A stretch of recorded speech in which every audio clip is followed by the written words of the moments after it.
And on the preparation front, let's bring in State Fire Marshal and State Chief Financial Officer Jimmy Patronis. Jimmy, in the Big Bend region, Wakulla County Sheriff Jared Miller, he said on Facebook, this will not be a survivable event for those in coastal or low-lying areas. There will not be a storm of this magnitude to hit Wakulla in recorded history. So what will people in the most impacted area be waking up to this morning?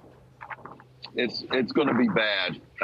We're in Tallahassee. That little jog to the east at the last second probably saved Tallahassee a lot of recovery efforts. But those coastal areas, the initial reports I've been getting from our urban search and rescue teams out there is it's going to be pretty gruesome.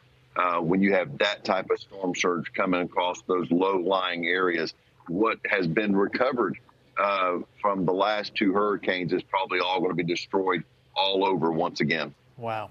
How does your response in preparation, obviously, because we're still in the middle of it, compare to what you did for previous storms? And what are you expecting when the sun does come up in terms of your response at that point?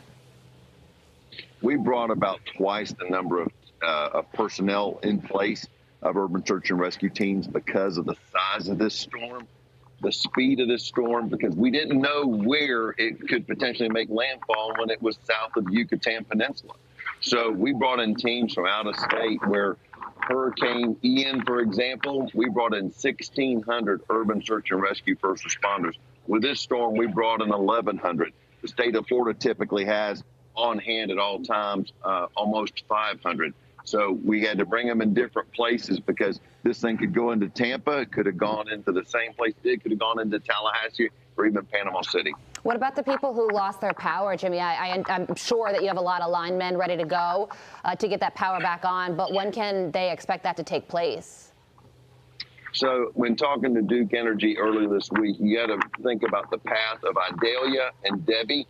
Both those storms went to a very similar path and a similar affected area of what's happened right now with Helene. So in the case with Duke, they have essentially rebuilt the grid between the last two storms. It's stronger than it's ever been. So I would think the bounce back we're expecting to see, at least by initial reports of what their expectations were, is it will transition smoother simply because all the equipment is newer.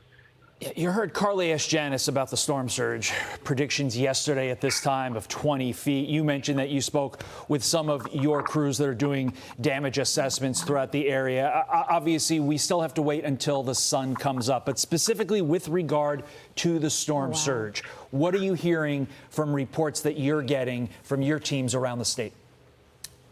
So the urban search and rescue teams that were based in either Orlando or Ocala, they were out of harm's way. But these guys, they're superheroes. They wear capes, and they refuse to wait too long because they know every second counts.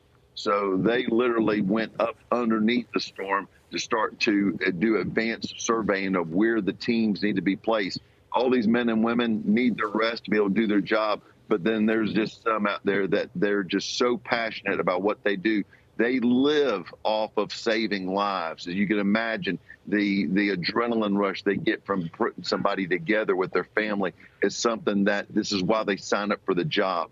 So we're going to get reports here at least soon as daybreak that shows what is happening. But helo operations were ready to go as of last night to get out to the barrier islands where you had those that were just too stubborn and too reluctant to leave. And we try to do our best to pre-identify who wasn't leaving so we could make those the first places we searched. Understood. Jimmy Patronis, thank you so much for your time. Best of luck to your crews out there. Prayers to the entire state of Florida.